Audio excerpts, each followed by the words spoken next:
Here we are at our final Art of the Day lecture. Today I've got two presentations for you, and they are both pretty excellent presentations. So the first is by Paul McCarthy by April.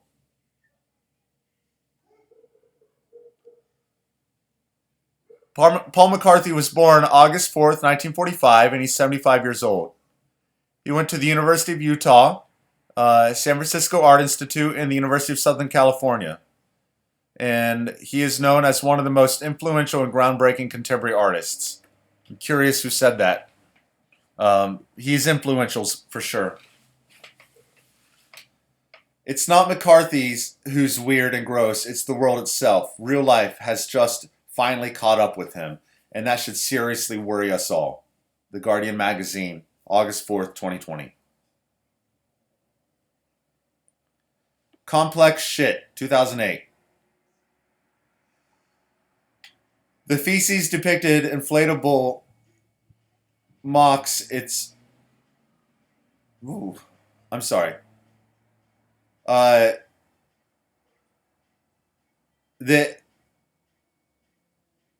feces depicted inflatable mocks its picturesque surroundings and pokes fun at the prudent qualities of public sculptures. HuffPost. April's opinion.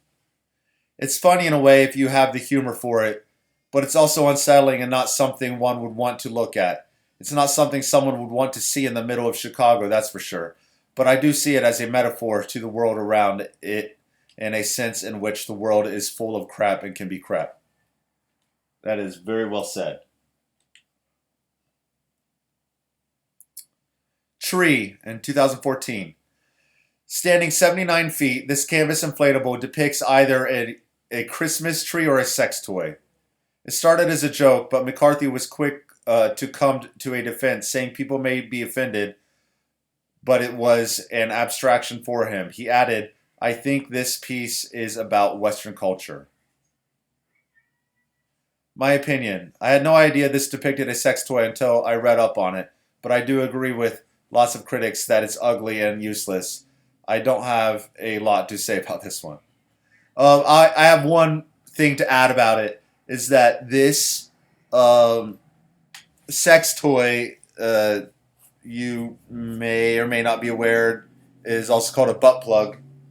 And it was installed at a famous art show, a very important, influential art show called the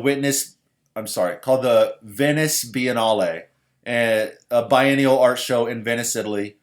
And this was up for a short time, and then it's a pretty liberal place, but it was taken down because Venice did not want to be affiliated with a giant butt plug. Spaghetti Man, 1993. A body of a human with the head of a rabbit with very long genitals. It depicts the ironic humor of fairy tales. April says, I really don't like this. It's something one would see in a messed up horror movie or something. It's very disturbing and unsettling. Just from a girl's standpoint, I don't like looking at this. No thank you. That is very valid.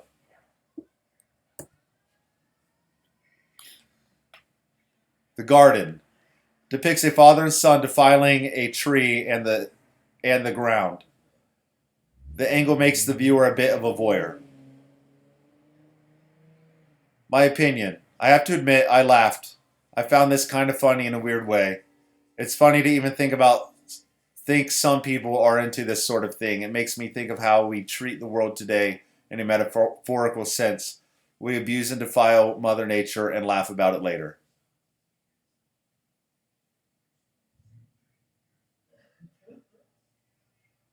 Pig Island.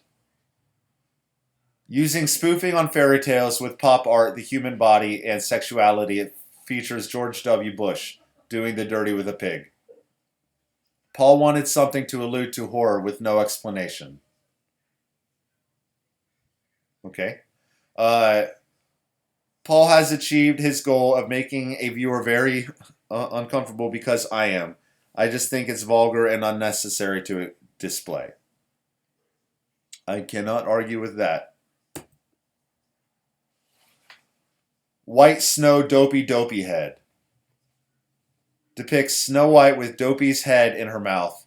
More sexual take on a Grimm's fairy tales story.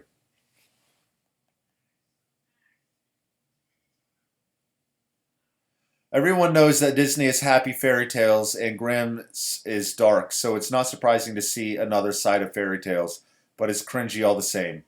Grimm's stories were dark and weird, but Paul brings it up a notch. I don't exactly appreciate it or like it in any way. For a nice word, the wood used as a medium is very nice in color and finished, and the detail is amazing. I agree with that.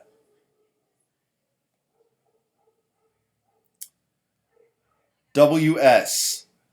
Taken out of a film of a demented Snow White that includes sex and murder, Paul likes to twist fairy tales into twisted murder, sex, and other grossness. So we are looking at a film still, and so this is what April described. Only I want to note that there are two Snow Whites, and this video that she's talking about references a really creepy sex thing with two identical Snow Whites and the seven dwarves.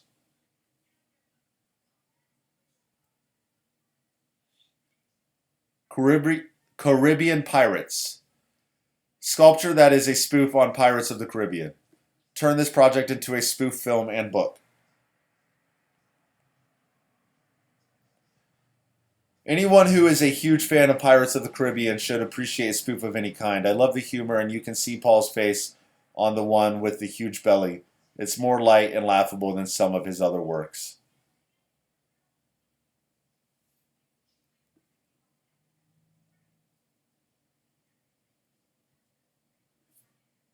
Piccadilly Circus. Photograph of one of many sculptures that poke fun of people in power positions, such as the Queen of England, seen in this artwork. I suppose that's her. These go along with political moral, which featured the characters to have no mask or decorum. My opinion. I see a lot of American stereotyping about the British here. We see the tea and biscuits on the table and someone trying to shove them down the Queen's mouth. We as Americans don't care for monarchy, so I think the airhead on the Queen pokes fun at that notion.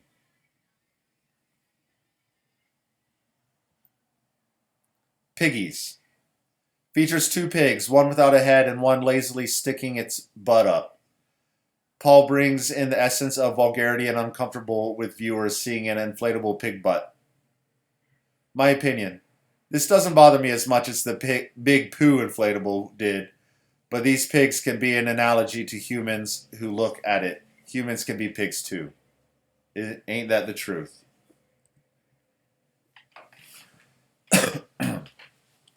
To sum up my opinions, Paul's art has vulgarity and makes one uncomfortable, but a lot of his work provides a more metaphorical analysis to the world around us.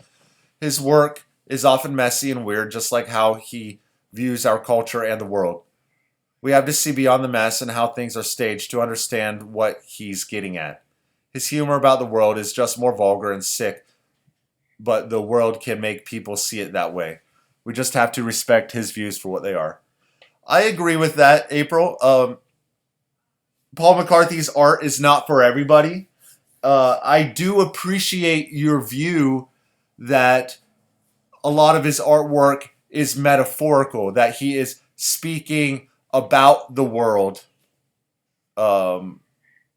and talking about dark fantasies, or I would go as far as saying underlying misogyny in our world. Thanks for that presentation, April. All right, one more presentation. Presentation on Tracy Emin by Teddy. Tracy Emin is a notorious British artist from London. She was born on July 3rd, 1963 and is 57 years old. Tracy graduated from Maidstone College of Art in 1986 and later received her master's degree in painting from the Royal College of Art in 1989. She has created works across a variety of mediums, with many of them being paintings or sculptures. Much of her work is inspired by her own life experience.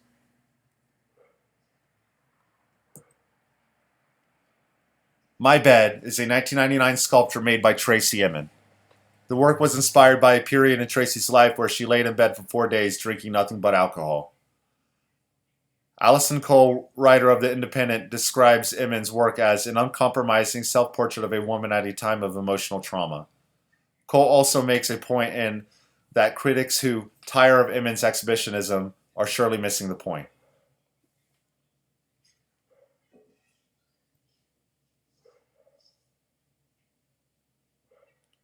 Everyone I Have Slept With, 1963 to 1995.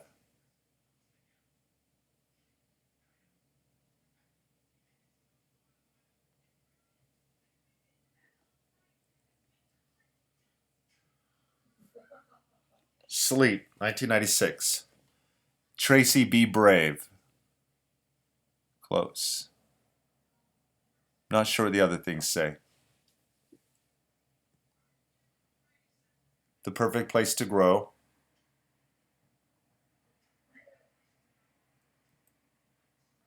Hate and power can be a terrible thing. Permission to Fire in Zine. The worst I could do is betray. Rotten hell. You cruel, heartless bitch. You have no idea of faith. There's no one in this room who has not thought of killing. I hate women like you. The last thing I said to you was, don't leave me here.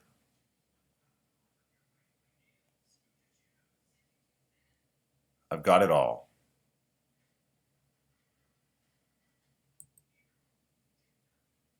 Something's wrong.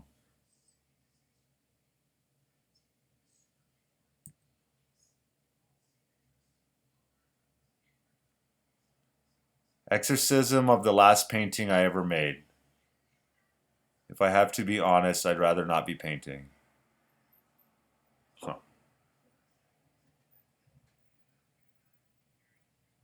I have not seen a lot of these works. My opinion. In all, after researching Tracy, I find that I'm not too fond of her work. I understand and can appreciate the context and passion that drives the art that Tracy produces, but the autobiographical nature of the work she creates bars me from truly connecting with it. That is a very good point that a lot of artists contend with. Emin's art produces a sense of melancholy in me when I view it. The rough style and subject matter of her drawings is a reflection of life. However, that's not how I wish to view life. All right, well, that is the end of the Art of the Day presentations. Be sure to take the quiz, and then, again, just another reminder, get started on your Instagrammable art show.